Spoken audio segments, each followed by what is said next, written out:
I want to turn to the war between Israel and Hamas in Gaza. What is your view of this war?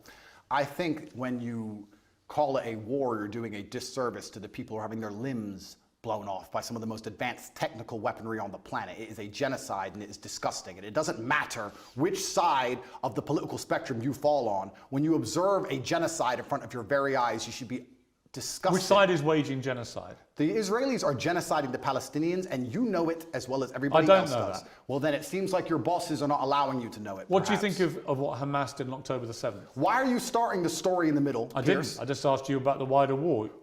I'm now asking you specifically about Hamas. I cannot professionally answer that question without talking about the context that led up to October 7th. Well, nothing, to my mind, justifies what happened on October the 7th. Nothing justifies what happened before October the 7th, Beirs. This is the exact point. So you're talking to a man, I don't know what answer you expect from me, because let's forget the fact that I'm a Muslim. You're talking to a man who is fighting oppression to the best of his ability because he believes that the people in charge of the world are enslaving us all, to the point where I detriment my own life. I end up in a jail cell because I'm speaking against oppression. Then you're asking me what I would do if my family was blown to pieces. You're not in a jail. Hang on. You're asking me what I would do if another government came along and blew my family to pieces? You weren't put in a jail cell because of any oppression. Absolutely I was. No, you weren't. Of course you I were was. put in jail cell because you've been accused of serious sexual crimes. I would not have been accused if I was not monumentally successful in speaking the truth. Let me ask you again. It's a simple question. Some people can answer it straight away, including pro-Palestinians people I've had on my program. Many are very quick to say absolutely.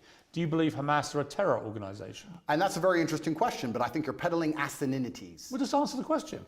Can somebody do me a favor? Google asininities and find out if it's a word. I know what it means. If it's not, make sure it's added to Webster on Top G's orders. Okay, just, are they a terror group? You're peddling asininities because I'll tell you why, Beirs. Let me answer the question. No, I'm not. Of course you are. It's a simple question. That's like me asking... I'll tell you why I asked, because the UK, where you were born, prescribes Hamas as a terror organization. They also prescribe me as dangerous to children in schools. Let me explain something to you, Beirs. You're not prescribed as that. If I were to sit here and say, is stealing wrong? And you'd say yes, and I go, but what if the person stealing is trying to feed their family, and if they don't, their family are going to die? Is it still wrong? You're trying to take a very nuanced and complicated argument and reduce it down to one sentence, which is failure. You're trying to equate stealing with a mob of terrorists breaking over a border, going to peaceful... Is that what Israel did? Wait a minute. A mob of terrorists breaking over a border and killing people. Is that what Israel did? Going through a border on October the 7th. Oh, October the 7th. Massacring young people at a festival, massacring families in their homes in a kibbutz, setting fire to them, cutting their heads off, killing babies. Oh, killing 40 babies. That was true. Well, fine. Were the babies vaccinated?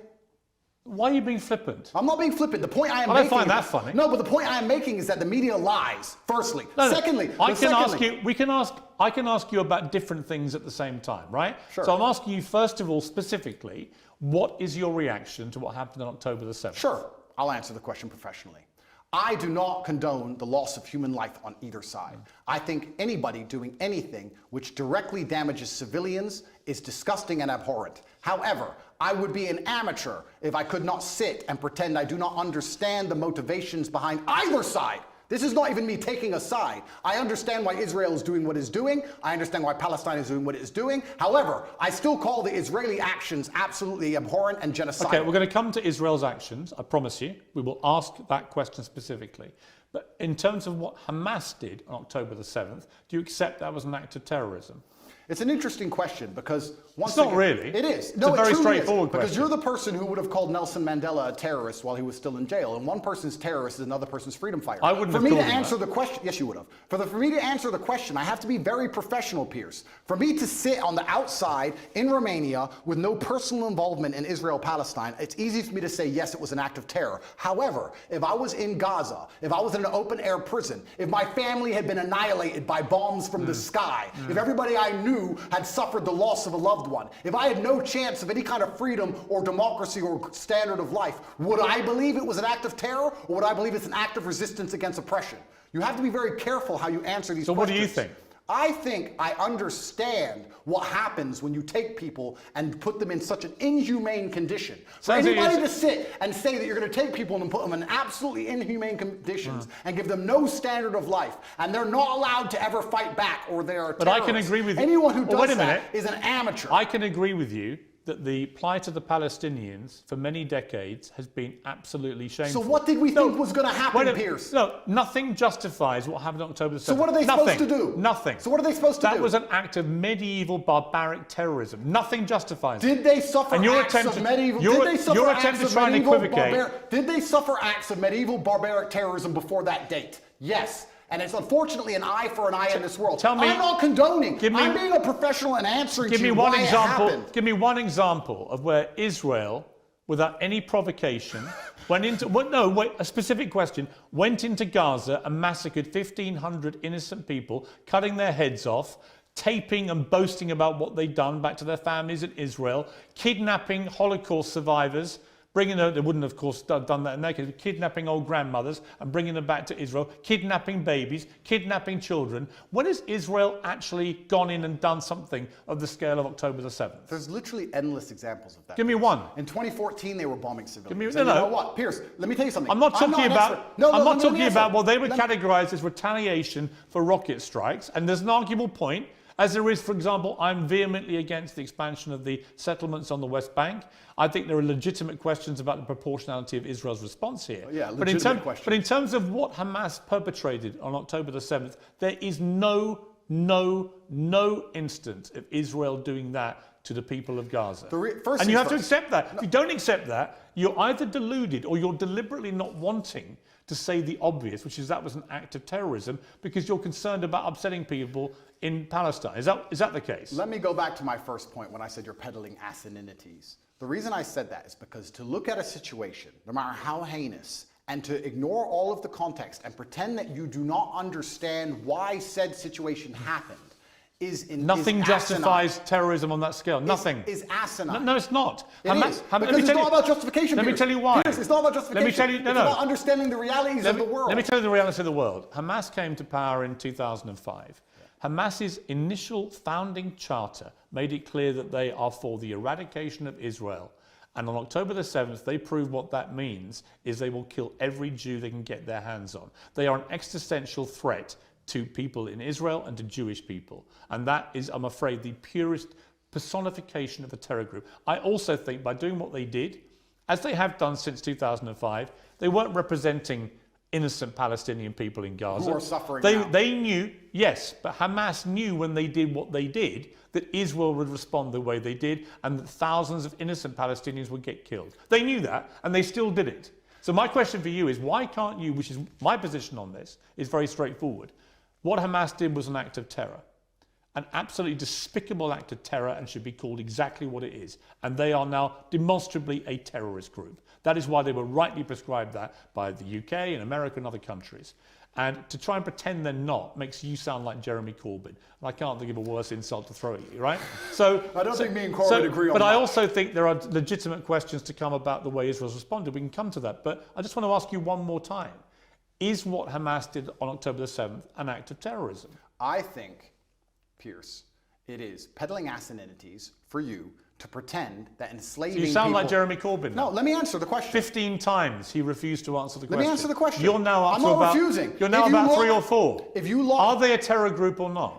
They're one team's freedom fighter, and they're deemed a terrorist What do group. you think? I think that if you lock people in an open-air prison and steal their land, they're going to retaliate. So they're not a terror group? I think they're going to retaliate. They're not a terror group? One team's terrorist is another team's freedom fighter. Okay, we're now up to about 8. Are they a terror group? And also, another thing I want to make clear to you, Piers. Only Jeremy Corbyn has done this. Done what? Refused to answer the question. I think that what they are doing is seemingly deemed an act of terror by the people that the terror... Don't use weaselly words. They're not weaselly. Of course the Israelis think they're a terror group, and of course the Palestinians think they're freedom fighters. It's stupid that you're asking the question. Most of the civilized world thinks they're a terror group who committed an act of terrorism. It's not difficult. What they did was an act of terrorism. And I think that if Israel continues to conduct acts of terrorism on the Palestinian people, they're going to do nothing but strengthen the reaction. Well, that's a different conversation I'm about to have with you about Israel's response. But before I get there, one more time, is Hamas a terror group who committed an act of terrorism? I think that when you lock people in an open-air prison, you're going to have to expect retaliation. No, because I have to... There's people who are... First things I want to say, Piers. If you don't mind me saying, I think it's spineless. Sure. I do. That's fine. You sound like Jeremy Corbyn. Well, that is an insult. Did you see my interview with him? No. Right. 15 times last week, I asked him the same question. 15 times he prevaricated and wouldn't answer. Eventually, when someone does that enough times, you know what they really think. Okay. You don't think they're a terror group. Well, let me answer. You don't think they're a terror group. No, what I think is this. On certain Because I'd be really curious what you think an act of terror is if it's not massacring 1,500 innocent people, it's not including Holocaust survivors, Piers. kidnapping babies, decapitating people, cutting their limbs off, raping women. Yeah, talk about missing limbs. We're going to talk about that when we talk about what Israel have done. But when we get there, it'll be in the context of you not admitting that was an act of terror. Well, let me answer the question for the final time. I am a realist. And as a realist, sometimes you do not come to the conclusion of labeling good guys and bad guys. The world is not black and white. Hamas are bad guys. No, the world is not black and white. The world is actually very gray. Anybody who sits and thinks there's clearly a good guy, there's nothing gray about what Hamas did, and clearly a bad guy does not understand how the world works. And as a realist, what you do is you look at scenarios and you understand why they happen, how unfortunate they are, how unfortunate the loss of human life is, how civilians die on both sides, how innocents are dying in a chess game played by the elites on both sides. Both sides, you have innocent people who didn't even vote for the person making the decisions, who are ensuring their death, signing their death warrants. It's unfortunate on both sides. But listen, sir, you would not advocate Russia doing any of the things to Ukraine that Israel is doing to Palestine. You would not sit here. Russia has been doing exactly that. Russia has not done a fraction of the things to Ukraine that Israel has done to Palestine. Russia illegally invaded a sovereign democratic country and has committed a barbaric rampage, trying to seize as much of Ukraine as it can, bombing maternity hospitals, killing innocent women and children. Right? Don't even try and have some kind of this is genuine equivocation of this. I will. A Hamas rocket, a tiny Hamas rocket that can make a pothole in the road, and then they get hit back with cruise missiles. Let me ask you a question. Ukraine sent a drone and it hit the Kremlin. A drone attack. It did nothing. It damaged some shingles. If Russia decided to then respond with a missile attack on a hospital and annihilate 800 people, it has been. Do you think that would be allowed? That's exactly what it has been. Would you advocate for that? Have you seen? Would you support that Have reaction? you seen the state of Mariupol, which they leveled to the ground?